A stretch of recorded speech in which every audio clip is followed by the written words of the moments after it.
Hey yo, what's good, y'all? It's your boy KGR, Kool G Rap, and right now you watching Thisis50.com. You heard? Easy.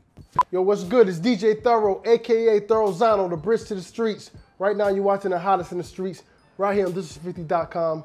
This is the legendary status segment of the show right here. If you're not hip hop, or if you are hip hop, you should know who this man is. Introduce yourself. What's up? What's up? It's your boy KGR, Kool G Rap. For those that don't know, Kool G Rap. Kool G Rap.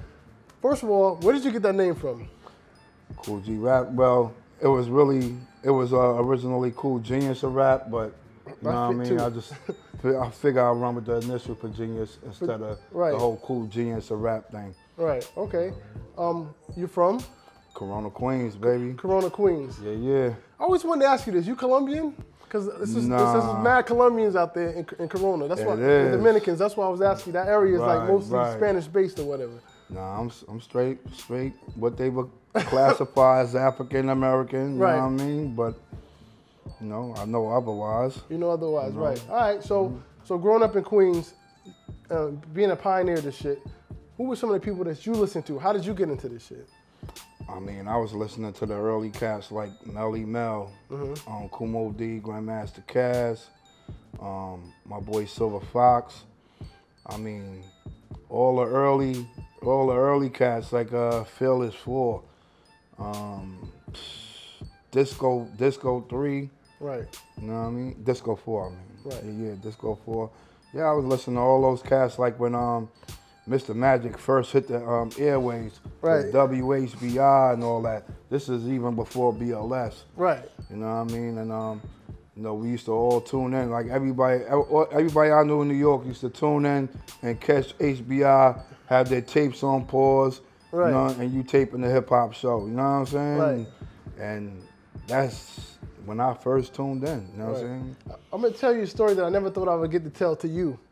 I remember stealing money out of my mother's purse to go buy your albums. Wow. You know, wow. That's and big. the first time I ever heard of you was it was on WBLS. Marley Marl was playing, and it was the song "I'm Fly." No doubt. That's the first time that's when I got introduced to Kool G Rap. That's early. Right. And then I found out you did Rikers. You just talking from my perspective. Right. I didn't know you did Rikers Island. I just knew about I'm Fly, but then I realized you did Rikers Island. Then it's a demo. You know, so I'm like a young kid, but I used to steal money out of my mother's purse. You know how Nas said the fiend of hip hop? Right. I was a fiend. I used to steal money to go buy music or whatever. So that's definitely a fiend move. Right. Right. So but a good fiend move. It's a good fiend move, yeah. So I never thought I'd get to tell that story or whatever. I appreciate that. Right.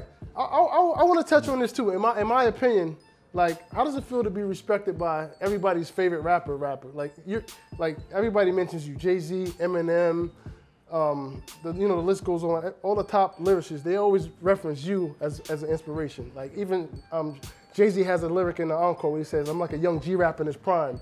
Right. How does that make you feel when you hear stuff like that? I mean, I'm honored. You know what I mean? Especially by the likes of the names that you mentioned. Right. You know what I'm saying? I think highly of those cats, like a Jay-Z, Nas, and whoever else that threw my name out, Pun, Biggie. Right.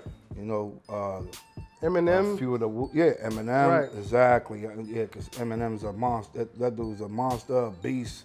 Right. A maniac. You know what I mean? So, I mean, it's honoring. You know, I'm honored. I couldn't even be more honored. You know what I mean? It just lets me know, like, what I did in the game definitely wasn't in vain. You know what I mean?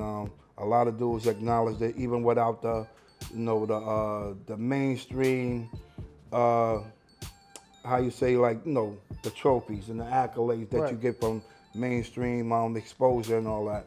You know what I mean? It just lets me know, like, all right, dudes is tuned in. Right. You know, and it definitely put the battery in a lot of other cats back. Right. Well, and I want to bring up Nas too because, Nas being from Queens, he was clearly inspirational on him. But he took it a step further. Y'all got a classic joint called Fast Life. Yes, sir. And he did a song with you. To me, it was like one of the best songs lyrically. It was incredible. The wordplay, the way y'all piecing up syllables, like you painting pictures. Like, how did that come about, that record? Me and Nas just sat down in the studio when we did that, you know what I'm saying? So it came from you know, the exchange of energy up close and personal and all that, you know, as opposed to like, you know, like a lot of records now, a lot of collaborations are done with dudes is in different locations now. You know, they just, you know, zip file of music, send it out to whoever they collabing with and all that. That was one of the old traditional ways of doing a collaboration with somebody. So yeah, that was the exchange and the trade-off of energies, and you know, like, you know, G Rap and Nas sitting in the same room, baby, it's gonna rock. It's gonna pop. I mean, that chemistry was so crazy. Why didn't y'all do more records or an album together? I always wanted to ask that question. You know, I think dude's career just flew crazy, you know what I'm saying? And he got wrapped up into his own world, and you know what he should, you know, that's what he should have did. You know what I'm saying? You're supposed to take full advantage of your moment and your time, you know what I'm saying, and run with it. But you know, we end up connecting various other different times down the line, but not to the extent of like really putting together a full project or nothing like that. You know what I'm saying? But yeah, we did little light things, you know, like a recording here, recording there. You know what I mean? So Marley Marl, obviously arguably one of the best producers of all time in this genre of hip hop. How did you meet up with Marley? I linked with Marley through Polo. You know DJ Polo. Yeah, Polo and Marley. I think they went to like the same high school and all that together. You know what I'm saying? So they was always tight homies and all that. And Polo's from my hood, so we know of each other through the hood. So when I linked with Polo, he just linked me with Marley, and it just took off from there. You know what I'm saying? Yeah, it was just a matter of me doing the first recording, and that was it. I was just inducted into the Juice Crew. Yeah, I'm glad you went there, because I was gonna ask you, who was the first artist in the Juice Crew, or was it a collective, like everybody at the same time? How did that go? You know, I'm not even sure if it was whether it was Shan or with Dimples D, or you know what I'm saying? I'm not sure, you know what I mean? Because they were before my time. So when I got there, it was already a certain roster established with the Juice Crew already.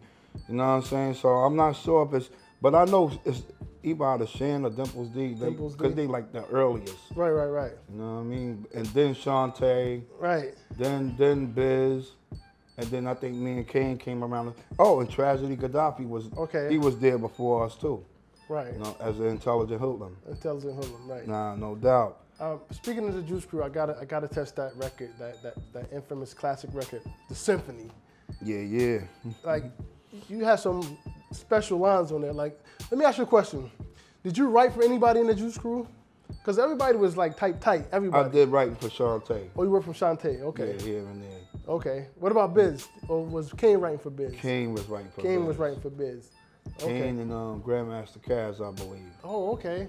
You know. What was the competition like? Did you try to, I noticed that you and Big Daddy Kane were, in my opinion, were the best lyrically out of that crew. Did you and him ever get into like any battles that nobody know about? Or? I think it was always a silent competition thing between me and Kane, you know what I mean?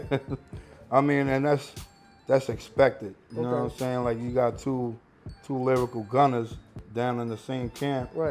You know what I mean? It's like you're gonna always try to, not so much just outshine the other one, but you're just gonna go hard. You're gonna go hard, you're gonna make sure people recognize what you're doing. You know what I mean? But at the same time, I think we both love the fact that, yo, we on the same team with each other. You know what I'm saying? Like, I'm glad Kane down with the Juice Crew, and I'm down with the Juice Crew.